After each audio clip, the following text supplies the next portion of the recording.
रथ पर सवार गोविंद आए, मधुर हुई हर बात। श्री हरि कृपा से धर्मराज ने पूछा, पापों का नाश। हरे कृष्णा। आप सभी भक्त जनों को मोहिनी एकादशी की ढेर सारी शुभकामनाएं। आज मोहिनी एकादशी की कथा से पहले मैं आपको सुनाऊंगी मोहिनी अवतार की कथा। प्रेम से बोलिए श्री हरि विष्णु जी और माता लक्ष्मी जी की जय।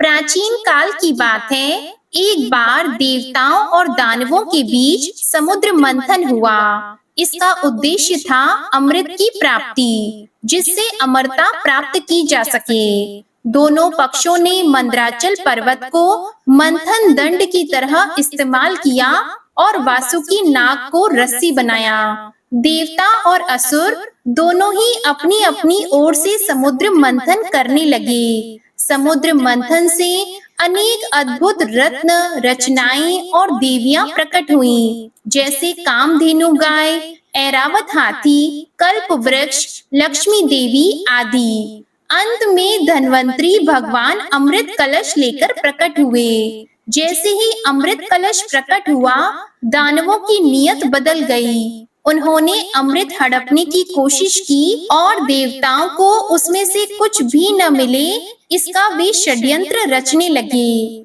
देवताओं ने भगवान विष्णु से विनती की कि वे अमृत को दानवों से बचाएं और उसे योग्य पात्रों यानी देवताओं को दें। भगवान विष्णु ने तब एक अद्वितीय और मोहक रूप धारण किया।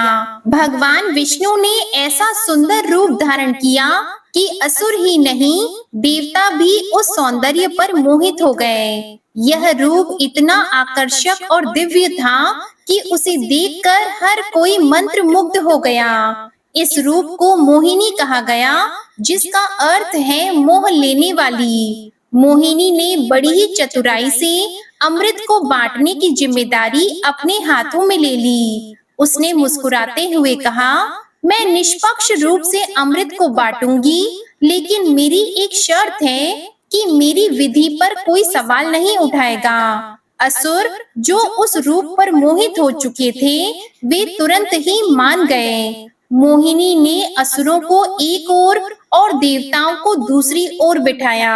फिर बड़ी चतुरता से अमृत का वितरण शुरू किया, परंतु वह अमृत केवल देवताओं को ही दे रही थी। यह देखकर असुर यह बात समझ ही नहीं पाए, क्योंकि वे मोहिनी की सुंदरता और मधुर वाणी से इतने आकर्षित थे कि उन्हें वास्तविकता का भान ही नहीं रहा।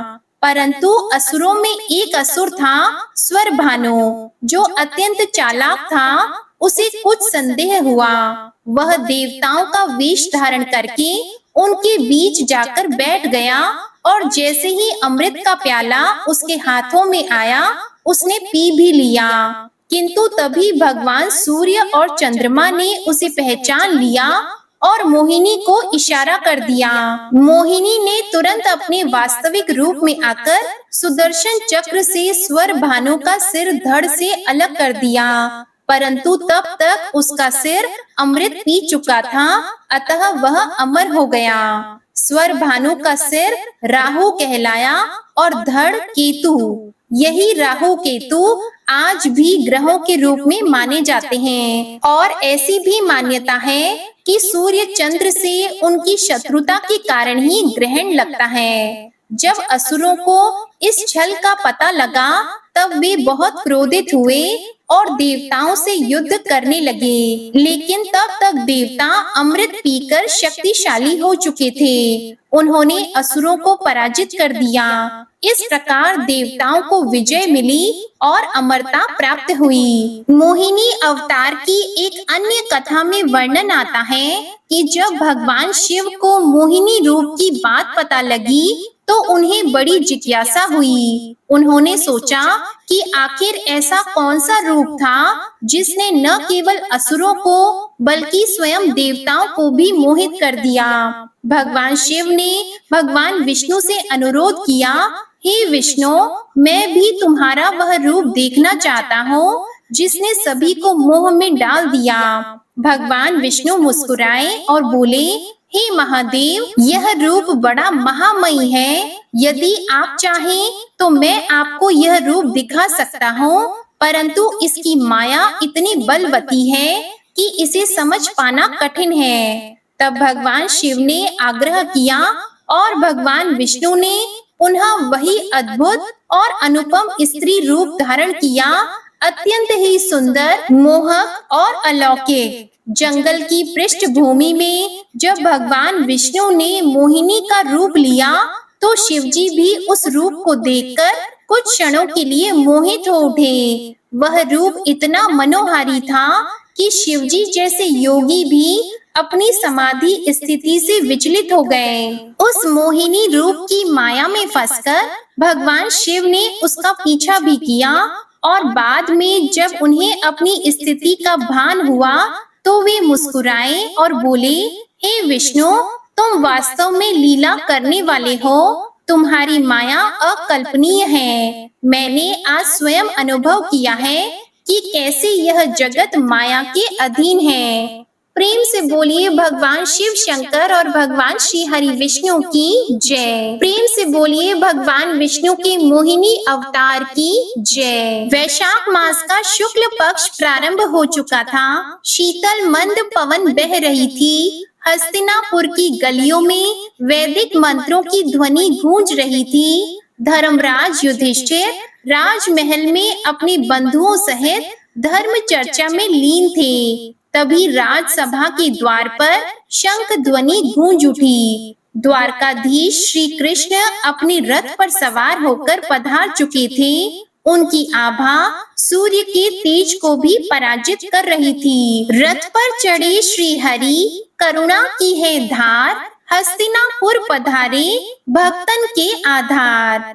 धर्मराज युधिष्ठिर ने प्रेम पूर्वक श्री कृष्ण का स्वागत किया और चरणों में प्रणाम कर कहा, हे मधुसूदन, आप समस्त लोगों के ज्ञाता हैं। धर्मराज युधिष्ठिर कहने लगे, हे कृष्ण, वैशाख मास के शुक्ल पक्ष की एकादशी का क्या नाम है तथा उसकी कथा क्या है? इस व्रत की विधि क्या है? यह सब मुझे विस्तार पूर्वक बताइए। तब भगवान श्री कृष्ण कहने लगे, हे धर्मराज, जब सीता जी के वनवास के बाद रामचंद्र जी बहुत व्यथित थे, तब उन्होंने वशिष्ठ जी से पूछा कि हे गुरुदेव, मुझे कोई ऐसा व्रत बताइए जिससे समस्त दुखों, संतापों और पापों का क्षय होकर मेरे हृदय को शांति मिले। उस समय महर्षि वशिष्ठ जी ने जो कथा कही थी वह मैं तुम्हें सुनाता हूँ। महर्षि वशिष्ठ जी बोले, हे राम, आपने बहुत सुंदर प्रश्न किया है। आपकी बुद्धि अत्यंत शुद्ध तथा पवित्र है। यद्यपि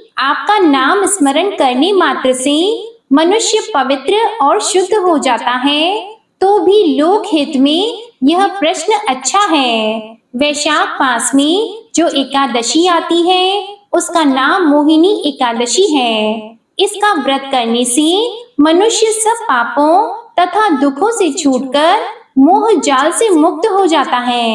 मैं इसकी कथा कहता हूँ, ध्यान पूर्वक सुनो। सरस्वती नदी के तट पर भद्रावती नाम की एक नगरी में द्युतिमान नामक चंद्रवंशी राजा राज्य करता था। वहाँ धन धान्य से संपन्न और पुण्यवान धनपाल नामक वैश्य भी रहता था। वह अत्यंत धर्मात्मा और विष्णु भक्त था। उसने नगर में अनेक भोजनालय, प्याऊ, कुएं, सरोवर, धर्मशाला आदि बनवाए थे। सड़कों पर आम, जामुन, नीम आदि के अनेकों वृक्ष लगवाए थे। उसके 5 पुत्र थे, जिनके नाम हैं सुमना, सद्बुद्धि, मेधावी, सुकृति और धृष्ट बुद्धि। इनमें से 5वां पुत्र धृष्ट बुद्धि महापापी था।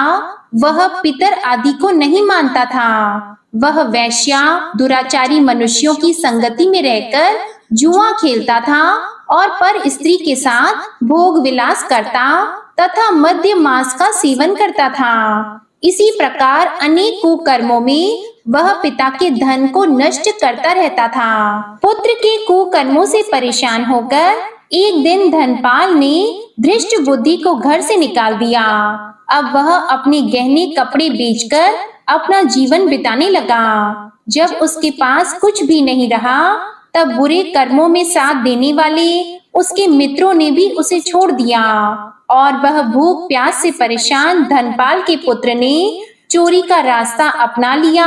लेकिन वह चोरी करते हुए जब पकड़ा गया, तब उसे राजा के सामने प्रस्तुत किया गया। लेकिन वैश्य का पुत्र जानकर राजा ने उसे चेतावनी देकर जाने दिया और इसके बाद धृष्ट बुद्धि के सामने चोरी के अलावा कोई रास्ता ही नहीं बचा था। तो उसने फिर से चोरी की और जब वह दूसरी बार पकड़ा गया तो राजा ने उसे कारागार में डाल दिया, जहां उसे बहुत दुख दिए गए और बाद में उसे नगर से बाहर निकाल दिया गया। नगर से निकलने के बाद धृष्ट बुद्धि वन में चला गया।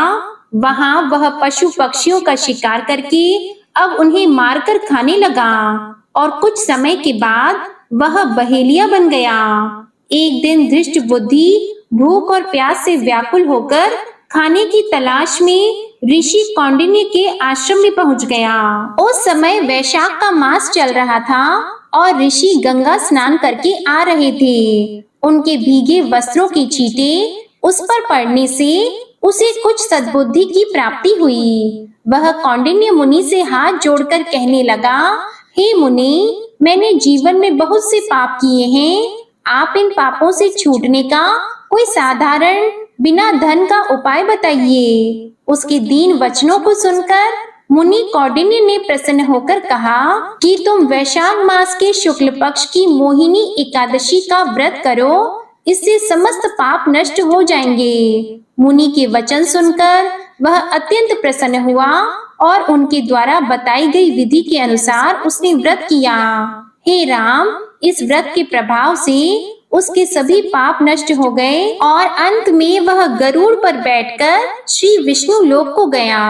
इस व्रत से मोह आदि सभी नष्ट हो जाते हैं। संसार में इस व्रत से बढ़कर कोई श्रेष्ठ व्रत नहीं है। इसके महात्म्य को पढ़ने से अथवा सुनने से 1000 गोदान का फल प्राप्त होता है। मोहिनी एकादशी की यह कथा वैशाख मास के दान का पुण्य देने में सक्षम है, इसलिए हर मनुष्य को यह व्रत अवश्य रखना चाहिए और इस कथा का पाठ भी करना चाहिए। इस प्रकार धर्मराज जी को मोहिनी एकादशी व्रत का महत्व सुनाकर भगवान श्री कृष्ण मौन हो गए। तब धर्मराज ने भी विधि विधान से इस व्रत को किया और श्रद्धा से किया, जिससे उन्हें भी अंत में बैकुंठ लोक की प्राप्ति हुई। प्रेम से बोलिए भगवान श्री लक्ष्मी नारायण जी की जय। अब सुनिए एकादशी माता की कथा और आरती। एक बार एक राज्य में एक राजा रहा करता था।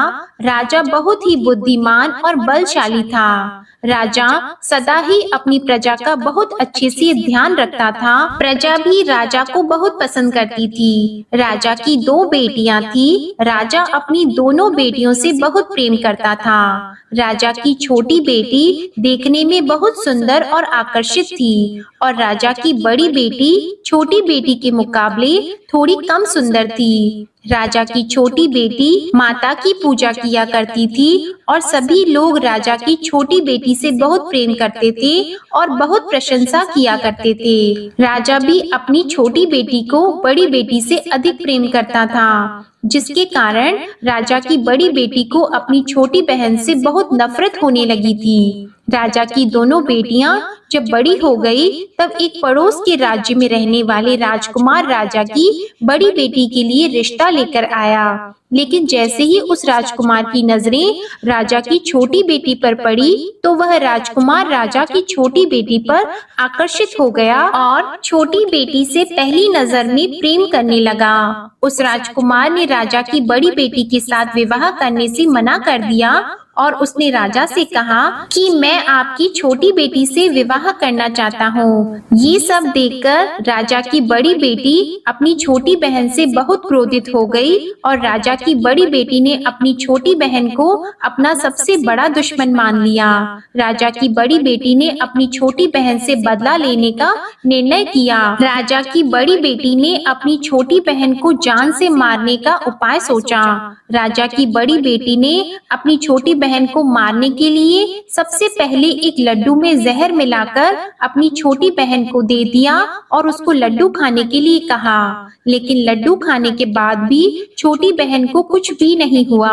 बड़ी बहन ये देखकर बहुत आश्चर्यचकित हो गई, लेकिन बड़ी बहन ने हार नहीं मानी। जब उसकी छोटी बहन रात में कमरे में सो रही थी, तब उसने एक मटके में सांप रखकर उसके कमरे में छोड़ दिया, लेकिन सांप भी छोटी बहन का कुछ नहीं कर पाया। जिसके बाद बड़ी बहन ने अपनी छोटी बहन से कहा कि चलो हम लोग कुएं में से पानी भर कर लाते हैं, जिसके लिए वह अपनी छोटी बहन को पानी भरने के बहाने कुएं के पास ले गई और उसने अपनी छोटी बहन को कुएं में धक्का दे दिया। लेकिन छोटी बहन को तब भी कुछ नहीं हुआ, क्योंकि हर बार ग्यारस माता उसकी रक्षा कर रही थी और उधर बड़ी बहन अपने सारे प्रयास के बाद भी असफल हो रही थी, जिससे वह बहुत क्रोधित हो गई और फिर उसने अपनी छोटी बहन के पास जाकर उससे प्रश्न किया कि मेरी छोटी बहन, क्या तुमको पता है कि भगवान ने सबको मृत्यु एक निश्चित समय पर लिखी हुई है और कैसे तुम्हारी या मेरी मृत्यु होगी, क्या ये तुम जानती हो? तब छोटी बहन ने अपनी बड़ी बहन को बताया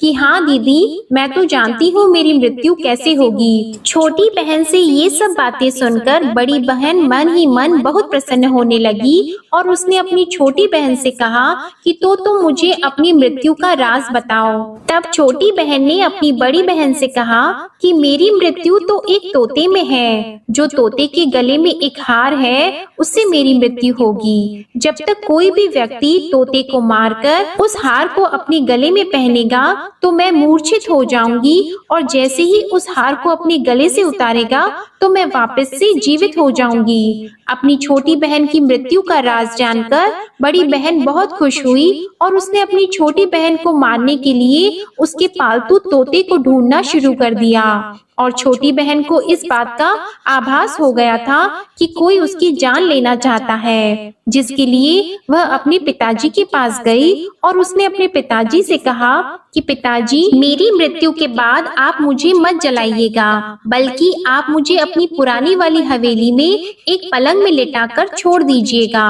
अपनी छोटी लड़की की ये बातें सुनकर राजा बहुत आश्चर्यचकित हो गया। राजा ने अपनी छोटी बेटी से पूछा कि बेटी, तुम ये क्या कह रही हो? तब राजा की छोटी बेटी ने बताया कि पिताजी, समय किसी के लिए नहीं रुकता है, क्या कब किसको हो जाए इसका किसी को कुछ नहीं पता। फिर राजा ने अपनी छोटी बेटी से कहा कि तुम ऐसी बातें क्यों करती हो? 2-3 दिन के बाद तो तुम्हारा विवाह है। लेकिन छोटी बेटी ने अपने पिताजी को ऐसा करने पर मजबूर कर दिया और उनसे वचन ले लिया। राजा ने भी अपनी छोटी बेटी की बात स्वीकार कर ली और 2-3 दिनों के बाद जब शादी का समय आया, तब राजकुमार बारात लेकर राजा के घर आया और राजकुमार और राजा की छोटी बेटी का विवाह शुरू हो गया। जैसे ही राजा की छोटी बेटी राजकुमार के साथ फेरे लेना शुरू हुई, तो उसकी बड़ी बहन अपनी छोटी बहन के कमरे में जाकर उसके तोते को पकड़ लेती है और उसको जान से मार देती है। तोते के गले में जो हार था उसको अपने गले में धारण कर लेती है, और जैसे ही बड़ी बहन उस हार को अपने गले में धारण करती है तो उधर छोटी बहन 3.5 ही फेरे ले पाती है और वहीं पर बेहोश होकर गिर जाती है। जिसके बाद राजा ने बड़े बड़े दर्द हकीमों को बुलाया और अपनी छोटी बेटी का इलाज करने के लिए कहा। राजा की बात सुनकर जब वैद्य ने छोटी बेटी को देखा तो राजा को बताया कि आपकी छोटी बेटी ना तो जीवित है और ना मरी हुई है, ऐसा मैं पहली बार देख रहा हूँ। राजा ने वैद्य और हकीम को ये बात बाहर बताने से मना कर दिया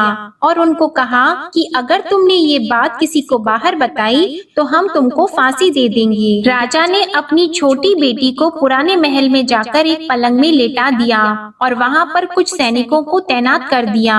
इसके बाद राजा वापस अपने महल पर आ गया। राजा की बड़ी बेटी अपने पिताजी के पास आई और कहने लगी कि पिताजी, अगर ये शादी संपन्न नहीं हुई तो आपकी इज्जत का क्या होगा? आप कहें तो मैं आपकी इज्जत बचाने के लिए राजकुमार से शादी करने के लिए तैयार हूँ। जिसके बाद राजा ने अपनी बड़ी बेटी की बात मान ली और राजा ने बड़ी बेटी को छोटी बेटी के कपड़े पहनाकर मंडप में भेज दिया लेकिन राजकुमार ये जान गया कि ये राजा की छोटी बेटी नहीं है, बल्कि ये राजा की बड़ी बेटी है। लेकिन जब राजकुमार ने शादी करने से मना किया तो सभी लोगों ने राजकुमार को बेबस करके राजा की बड़ी बेटी से बचे हुए फेरों को संपन्न करा दिया और विवाह संपन्न हुआ, जिसके बाद राजकुमार राजा की बड़ी बेटी को अपने महल में ले गया। विवाह होने के बाद राजकुमार उससे ना तो बात करता था, ना उसे पसंद करता था और ना ही उसके आसपास भटकता था। और राजकुमार ने ये फैसला लिया था कि वह अपनी प्रेमिका को ढूंढ कर रहेगा और ये जानकर रहेगा कि उसके साथ क्या हुआ है। एक दिन राजकुमार अपने घोड़े पर सवार होकर राजा के पुराने महल के पास पहुंचा, जहां पर उसने कुछ सैनिकों को देखा। महल के पास पहुंचकर राजकुमार ने जब महल को ध्यान से देखा तो वह समझ गया कि ये तो हमारे ससुर जी का महल है। तब राजकुमार ने सैनिकों से पूछा कि तुम लोग यहाँ क्या कर रहे हो और इस महल के अंदर उस पलंग में कौन लेटा है। जिसके बाद सैनिकों ने बताया कि यहाँ पर राजा की छोटी बेटी लेटी है। ये सुनकर राजकुमार बहुत प्रसन्न हो गया और वह तुरंत अपनी प्रेमिका के पास पहुँच गया और उसकी सेवा करने लगा। जैसे ही रात हुई तो राजा की छोटी बेटी उठकर खड़ी हो गई। राजकुमार ये देखकर बहुत खुश हो गया और उसने अपनी प्रेमिका से पूछा कि तुम यहाँ क्या कर रही हो, तुम मेरे साथ मेरे घर चलो। राजा की छोटी बेटी ने राजकुमार को सारी बातें बता दी कि मेरी जान एक तोते में बसती थी और मैंने ये बात सिर्फ अपनी बड़ी बहन को बताई थी और मुझे पता है कि उसने ही मुझे मारने का प्रयास किया है। उसके पास एक हार है जिसको वह सुबह पहन लेती है और रात को उतार देती है। जब तक वो हार को पहन कर रखती है तब तक मैं मूर्छित रहती हूँ और जैसे ही वो हार को उतार देती है तो मैं जीवित हो जाती हूँ और जब तक मेरी बड़ी बहन के पास वो हार रहेगा तब तक मैं ऐसे ही जीवित और मूर्छित होती रहूंगी। अगर मेरी बड़ी बहन के पास जो हार है वो मेरे हाथ लग जाए तो मैं हमेशा के लिए जीवित हो जाऊंगी। राजकुमार ये सब बातें सुनकर राजा की छोटी बेटी के पास रहने का निर्णय ले लेता है और उसने अपने बचे हुए सारे फेरे उस पलंग में लेटी हुई राजकुमार की छोटी बेटी के साथ ले लिए और अपना विवाह पूर्ण कर लिया और वहीं पर वो रहने लगा। देखते ही देखते कुछ समय में राजा की छोटी बेटी और राजकुमार की पत्नी गर्भवती हो गई। एक दिन राजकुमार को किसी काम से बाहर जाना पड़ा। तब छोटी बहन के पेट में बहुत तेज से दर्द होने लगा, जिसके बाद उसने माता का आह्वान किया। जिसके बाद वहां माता प्रकट हुई और उन्होंने अपने भक्तों के दर्द को दूर किया और एक पुत्र की प्राप्ति करवाई। और वहीं पर अचानक से राजकुमार भी आ गया।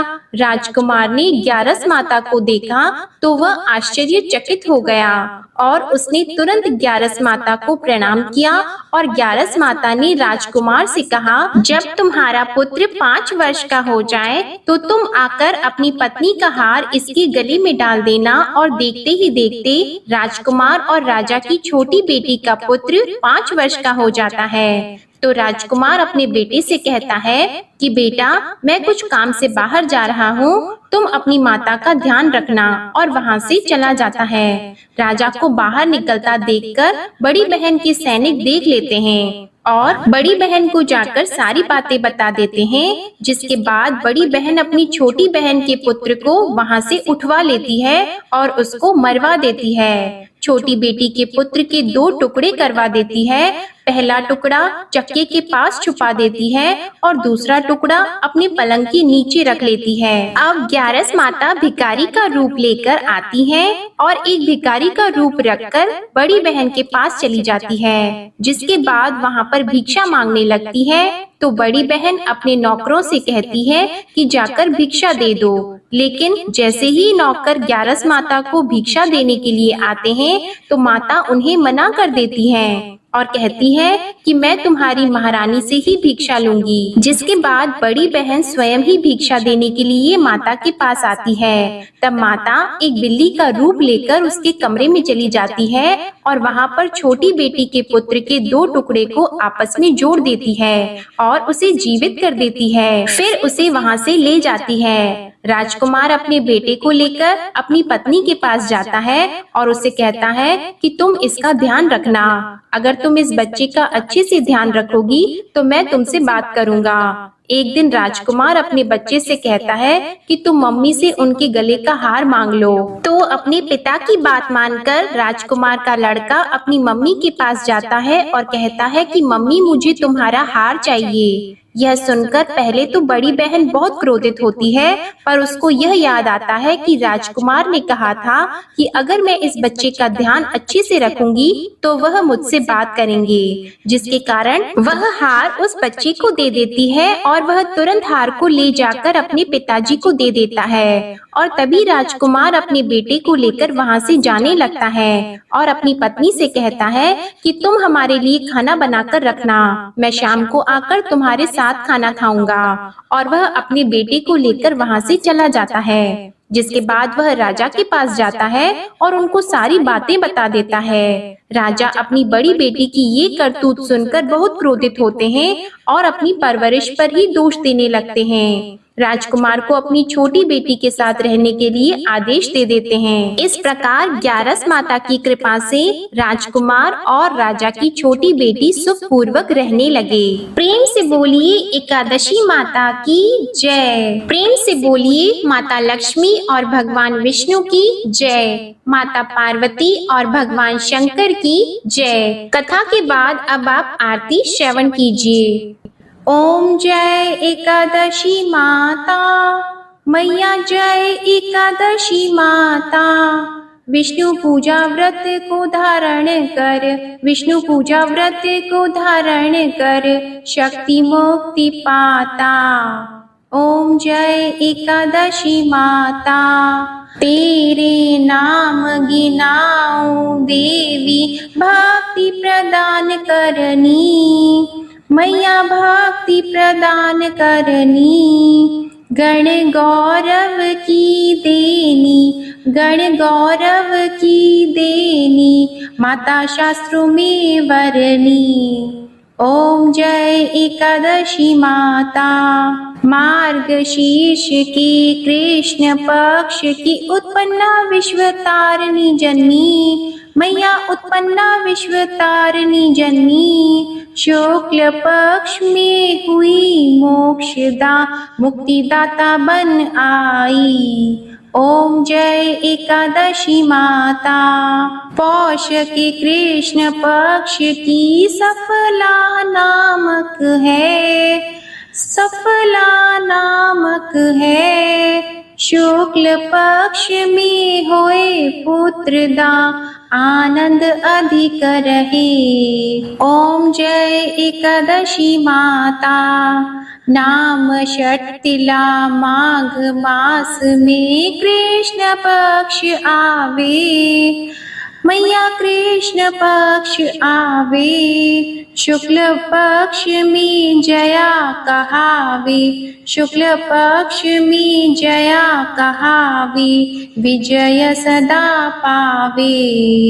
ओम जय एकादशी माता, विजया फागुन कृष्ण पक्ष में शुक्ला आमल की, मैया शुक्ला आमल की। पाप मोचनी कृष्ण पक्ष में चैत्र महाबली की। ओम जय एकादशी माता, चैत्र शुक्ल में नाम कामदा धन देने वाली, मैया धन देने वाली। नाम वरूथिनी कृष्ण पक्ष में, नाम वरूथिनी कृष्ण पक्ष में, वैशाख माह वाली। ओम जय एकादशी माता, शुक्ल पक्ष में होई मोहिनी अपराज्येष्ठ कृष्ण पक्षी। नाम निर्जला सब सुख करनी, नाम निर्जला सब सुख करनी, शुक्ल पक्ष रखी। ओम जय एकादशी माता। योगिनी नाम आषाढ़ में जानो, कृष्ण पक्ष करनी। देव शयनी नाम कहायो, शुक्ल पक्ष धरनी। ओम जय एकादशी माता। कामिका श्रावण मास में आवे, कृष्ण पक्ष कहिए। श्रावण शुक्ला होए पवित्रा, आनंद से रहिए। ओम जय एकादशी माता। अजा भाद्रपद कृष्ण पक्ष की परिवर्तिनी शुक्ला, इंद्रा आश्विन कृष्ण पक्ष में, इंद्र आश्विन कृष्ण पक्ष में रत से भवसागर निकला। ओम जय एकादशी माता। पापंकुशा है शुक्ल पक्ष में, आप हरनहारी। रमा मास कार्तिक में आवे, सुखदायक भारी। ओम जय एकादशी माता। देवोत्थानी शुक्ल पक्ष की दुख नाशक मैया, मैया दुख नाशक मैया। पावन मास में करूं विनती, पावन मास में करूं विनती, पार करो नैया। ओम जय एकादशी माता।